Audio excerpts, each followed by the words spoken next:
ஸ்ரீ சௌனகான்வய பயோனதம் பூர்ணச்சந்திரம் ஸ்ரீ ஸ்ரீனிவாச குருலப்த ஜனிட்டகந்தம் ஸ்ரீ வேதாந்த யுக்ம வசீகரண பிரவீணம் ஸ்ரீ தேகலீஷ குருவரிய மகாபிரபத்திம் ஸ்ரீ சலேச தயாபாட்டம் தீபத்யாரி குணானவம் யதீந்திர பிரவணம் வந்தே ரம்ய ஜாமாதர முனிம். இன்று மார்கழி மாதத்தின் 7ஆம் நாள், திருப்பாவியின் 7ஆம் பாசுரம். முன்பு தாயார் கிருஷ்ண பக்தியிலும் பாகவத சம்பந்தத்திலும் புதிதாக இருக்கும் ஒரு பெண்ணை எழுப்பினார். ஆனால் இந்த பாசுரத்தில் இந்த கிருஷ்ண அனுபவத்திலும் பாகவத சம்பந்தத்திலும் இந்த பெண்ணுக்கு மிகுந்த ஈடுபாடு இருக்கின்றது. ஆனாலும் இந்த பெண் தூங்கிக் கொண்டு இருக்கின்றார். இந்த பெண்ணை தாயார் எழுப்புகின்றார். மேலும் பகவானுடைய காரியம் பூர்த்தி அடைய வேண்டும் என்றால் பாகவதர்களுக்கு நாம் கைங்கரியம் செய்ய வேண்டும். இங்கு ஒரு வைபவம் கூறுவார்கள். அதாவது சுவாமி ராமானுஜருடைய சிஷ்யர்களுள் ஒருவனான ஆட்கொண்ட வில்லிஜீயர் என்கின்ற சுவாமியை சேவிக்க நஞ்சியர் வந்திருந்தார்.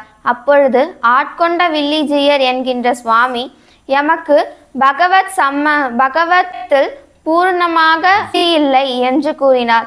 அதற்கு நஞ்சியரோ, சுவாமி, நீங்கள்தான் பெரிய சுவாமி, நீங்களே இப்படி கூறலாமா என்று கேட்டார்.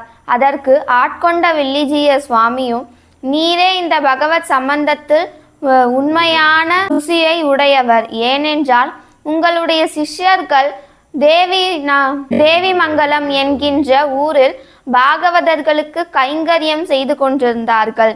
ஆகையால் நீங்களே இந்த பகவத் சம்பந்தத்துக்கு பூர்ணமான ருசியை உடையவர்கள் என்று ஆட்கொண்ட வில்லிஜீயர் என்கின்ற சுவாமி கூறினார்.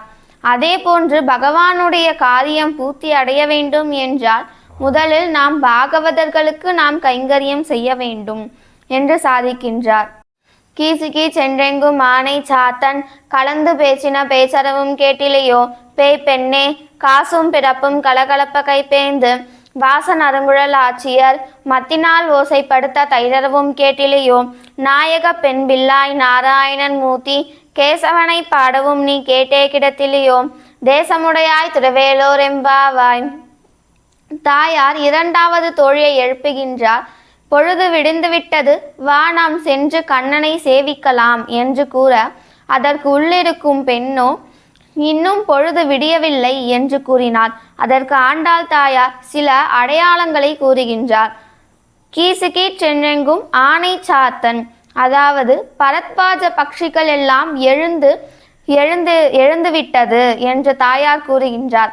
அதற்கு அந்த உள்ளிருக்கும் பெண்களோ, ஒரு பரத்வாஜ பட்சிகள் எழுந்தால் அது பொழுது விடிந்ததுக்கான அடையாளம் கிடையாது என்று கூறினார்.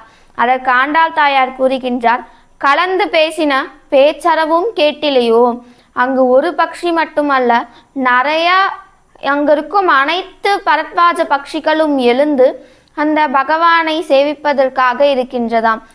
அந்த பட்சிகள் அனைத்தும் கலந்து பேசுகின்றதாம். அந்த பேரறவும் உனக்கு கேட்கவில்லையா என்று ஆண்டாள் தாயார் சாதிக்கின்றார்.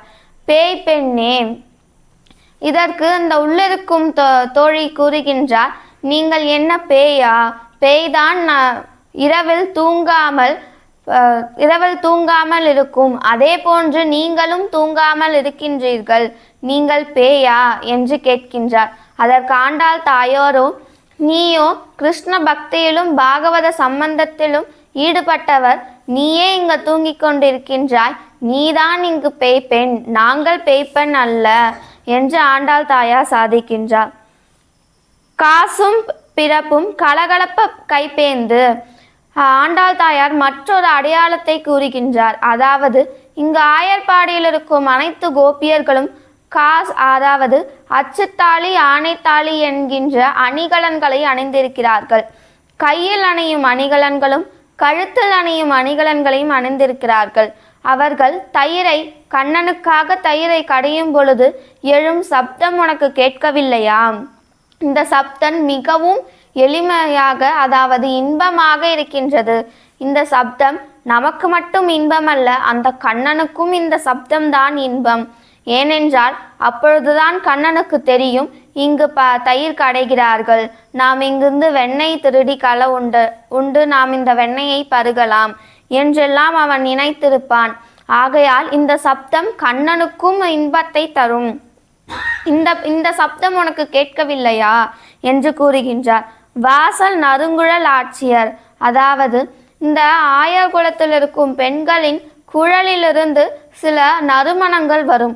எப்படிப்பட்ட நறுமணம் என்றால் பூக்களின் நறுமணம் அல்ல, இந்த பாலின் நறுமணம். ஏனென்றால் பாலை அவர்கள் தலையில் சுமந்து கொண்டு செல்லும் பொழுது அந்த பால் அவர்களுடைய தலையில் சிந்துமாம். அந்த பாலுடைய நறுமணம். அப்படிப்பட்ட நறுமணம் உடைய ஆட்சியர்கள், அந்த ஆட்சியர்கள் மத்தினால் ஓசைப்படுத்த தயிரவும் கேட்டிலையோ, அவர்கள் மத்தினாலே தயிரை கடைகிறார்கள். அந்த ஓசை உனக்கு கேட்கவில்லையா? நாயக பெண் பிள்ளாய், இந்த தோழி எப்படிப்பட்டவர் என்றால் இங்கிருக்கும் அனைவருக்கும் தலைவியான தோழி.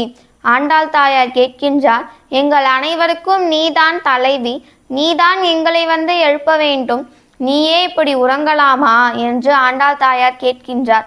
தாயார் முதலில் பேய் பெண்ணே என்று கூறினார்.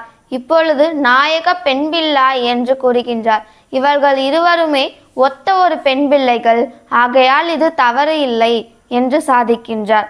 நாராயணன் மூர்த்தி கேசவனை பாடவும் கேட்டே கிடத்தியோ, அதாவது இந்த கேசி என்கின்ற அசுரனை வதைத்ததால் பகவானுக்கு கேசவன் என்ற திருநாமம்.